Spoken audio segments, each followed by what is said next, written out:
एक तरफ ख्वाजा आसिफ तो दूसरी जानिब पाकिस्तान तहरीक इंसाफ।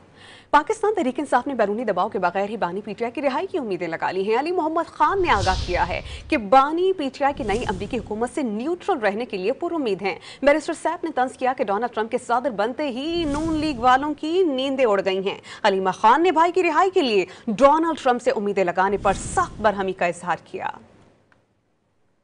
अमेरिका में सदारत कुर्सी पर तब्दीली से पीटीआई ने अच्छी आस लगा ली। रहनुमा पीटीआई अली मोहम्मद खान ने आगाह किया कि बानी पीटीआई ने उम्मीद जाहिर की है कि अमेरिका में जो नई हुकूमत आएगी वो न्यूट्रल रहेगी। ट्रंप के इलेक्शन के हवाले से बड़ी बातें हो रही हैं। खान साहब से अंदर पूछा भी गया, खान साहब ने सिर्फ इतना कहा कि हमें ये उम्मीद है कि कम से कम अब जो भी हुकूमत आएगी वो न्यूट्रल रहेगी, किसी की साइड नहीं लेगी। पिछली एडमिनिस्ट्रेशन जो बाइडेन साहब की थी उसके नीचे रजीम चेंज हुआ था।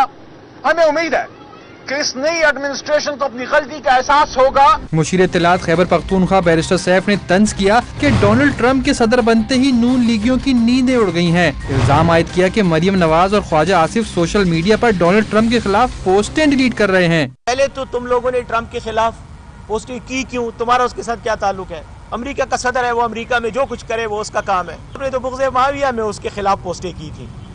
तो अब जब आपको पता चला कि वो दोबारा आ गया तो आपकी एक पुरानी आदत है कि आप हमेशा अपने इक़्तिदार को दवाम बख्शने के लिए सहारे ढूंढते हैं। तो आपको एक सहारा जो शायद कमला हैरिस की शक्ल में नज़र आ रहा था वो आपको अब जाता हुआ नज़र आया है। तो अब आप डर गए हैं कि ये जेली हुकूमत कैसे रहेगी कायम। बानी पीटीआई की हमशीरा अलीमा खान ने भाई की रिहाई के लिए डोनाल्ड ट्रंप से उम्मीदें लगाने पर सख्त बरहमी का इजहार किया। दो टोक अल्फाज में वाज़ेह कर दिया कि किसी और मुल्क पर इन्हिसार नहीं करना चाहिए। सवाल किया कि क्या हम चाहते हैं बाहर से कोई हिदायत दे बानी पीटीआई को रिहा करें?